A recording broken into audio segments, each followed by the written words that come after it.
This is a long email I received. I tend not to answer long emails because it takes up too much time. But it's so sad what this girl is going through. So I was thinking, can I read out just parts of it? But then it makes the story incomplete to understand where the person is coming from. So I'm going to read this out because there are aspects here, I think, which would touch everyone. I am an introvert by nature, and I've found it difficult to form social relationships and friendships just for the sake of it. Since childhood, my parents were very strict with me as well as very cautious for me. Hence, they never let me be too much connected with people that they didn't know. Also, they wanted me to focus on studies. Hence, they did not let me connect with my classmates or friends in my locality beyond school hours.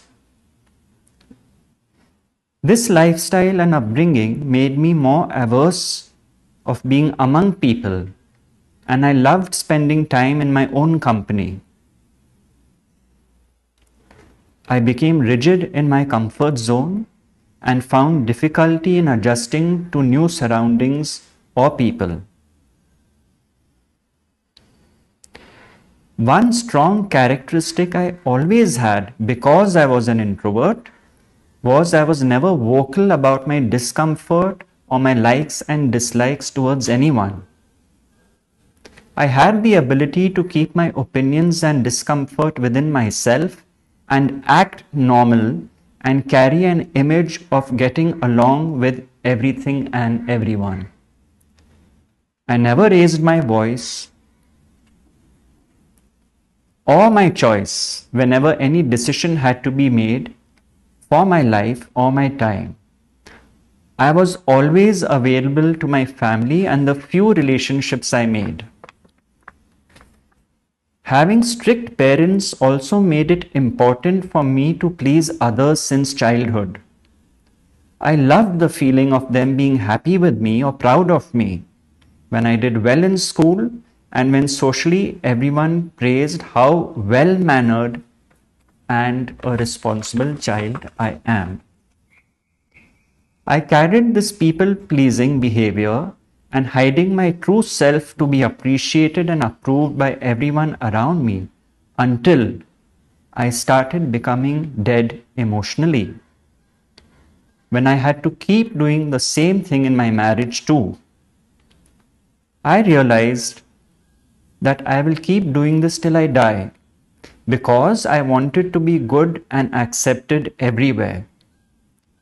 I was troubled by my in-laws and husband for a child and couldn't get myself to do this for anyone else's sake as I was not ready for it.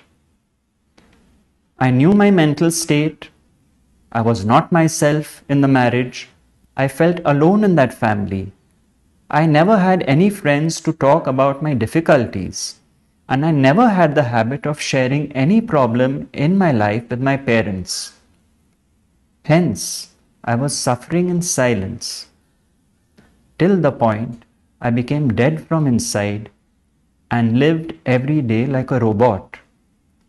I became depressed. My husband and in-laws started avoiding me and talking about me behind my back. I almost became suicidal once I couldn't gather the courage to talk to or confront anyone. But I held on to that one spark of not giving up on life too soon. I left the marriage and came back to my parents' home in Pune. But once back, I realized how much the way I was brought up and taught to behave caused me this misery in life where I couldn't stand up for myself even when my in-laws and husband used to shout and howl at me. I couldn't raise a word to even tell them to shut up because I was so taken aback and shocked that these people hated me so much for some decision I took for my life of not having a child at this point in my marriage. I realized that though I did not have the qualities of being confrontational or confiding in people, I also lacked the ability to stand up for myself. Even then, my morals of not being disrespectful to anyone, or rather forced morals, made me face everything without any retaliation. I had a lot of difficulty making my parents understand how much they also contributed in all of this, but they were just blank and saw me as being an emotionally disturbed person. But my adjusting nature and forgiving capacity all have gone for a toss. I don't let my parents get away with even a sly comment now, which is done without considering my emotions or my choices. I have had enough arguments and confrontations with them over the last 2 years. I have been with them. And now, I am finally tired of letting all my pain out in the open. Hence, I don't argue or get irritated very easily anymore. Now, when I focus on myself, I find I am disinterested in life. I have quit my job when I left my marriage and have not taken up anything since then. I am not in the right mindset of devoting my time somewhere else other than myself. Hence, taking up a job would be cheating the company, since I wouldn't give it my best. Working only for money is something I have never been able to do. My head and heart should be there, or at least one of the two. I am becoming spiritually inclined in this difficult time since I have received a lot of solace from various books and talks. My request to you, I am extremely lost in life right now and don't know the way forward. I have met with psychologists and life coaches, but nothing seems to be the solution for me.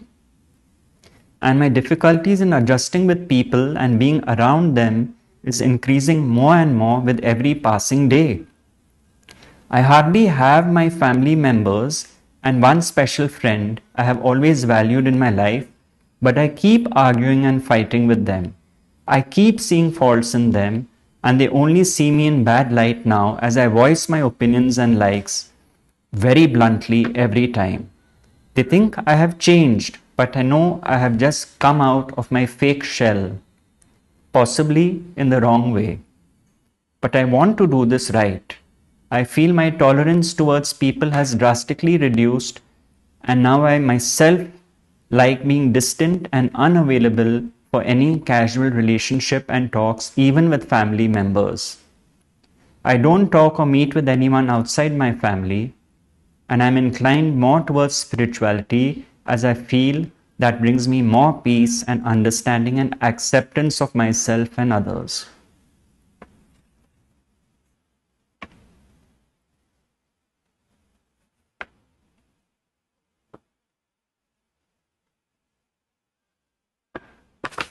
I won't read the rest, but one unfortunate thing has happened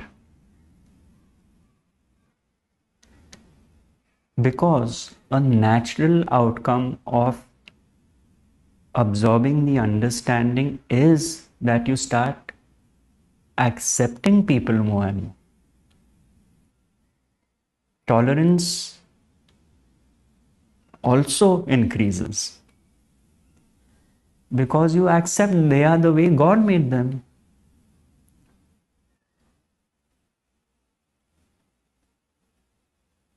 In fact, you find the whole dynamic of relationships changes.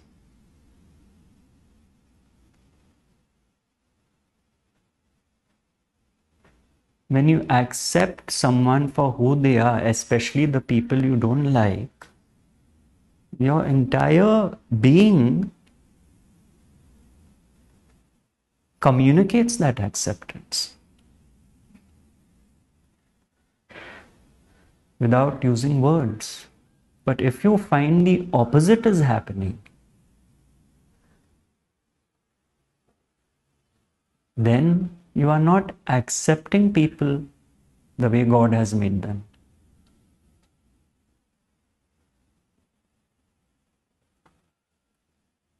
Whereas this teaching says that even the way your parents treated you was based on their conditioning and destiny, the way their parents treated them. So while in the cause-effect dynamic, you could say that because they were strict with me, I grew up like this. But deep down, you know, that was your destiny. Otherwise, it would not have happened. You were destined to have such parents. As a baby, as a child, you can't control your parents, can you? It was your destiny, as it was their destiny.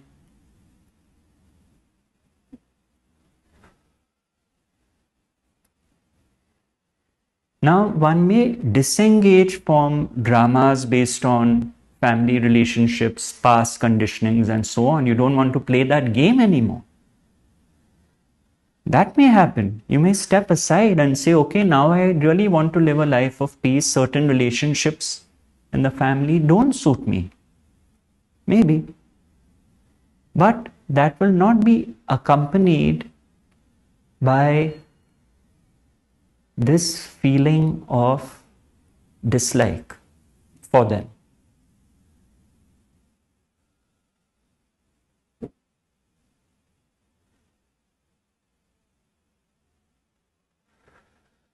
So in your heart, you will know what feelings arise. Because you see, the other downside of this, which my teacher would mention, stopping work, not engaging, then again the spotlight becomes the ego. Whereas when you're involved in something, your mind is not on yourself. Your mind is involved in whether it is your work, whether it is social service, whether it is doing something for someone. The spotlight has shifted from the me. So this is another misconception, that I must look at myself. I must not work, I won't do justice to the work, I must not do this, I must not do that, I must not meet my friends, I don't like them, I must not meet my family. The me is becoming encrusted with very hard cement.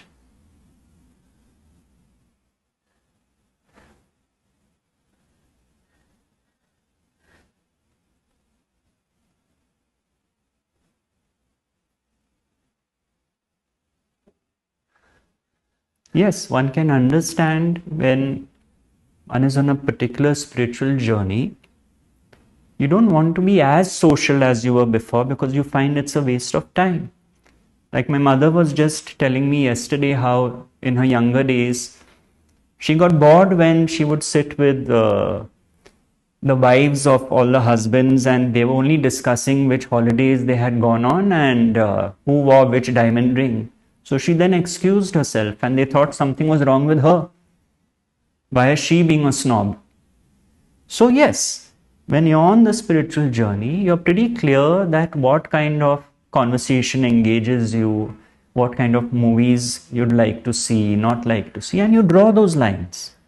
But there's no resentment or dislike aimed at people. They are like this. I am not like this. You accept it. Okay, you may feel that your work is taking up too much of your time, of your consciousness. But you still need to earn money. So you decide, let me change my job, let me earn less, but let me have a balance in life where I'm not struggling to earn in order to eat or not a burden on anyone else. I sort that out and have my downtime for myself.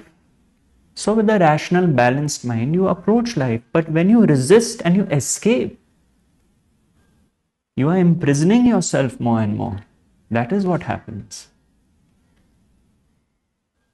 You think you're going out of the prison, but you're going back in. So these are the pitfalls.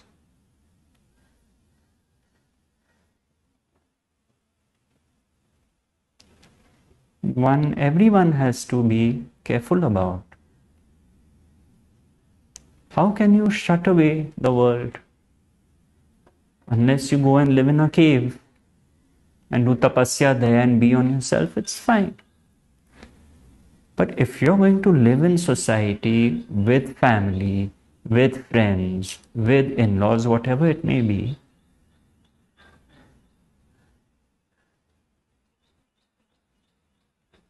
you can't shut all those doors. You are the one who's suffering.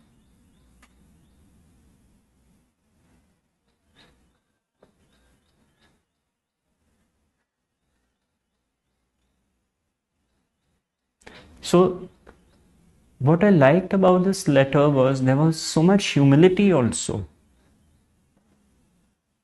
That in the end she's saying that perhaps it's gone the wrong way. That awareness is also there. But harmonious relationships really are key to knowing where you stand in relation to yourself.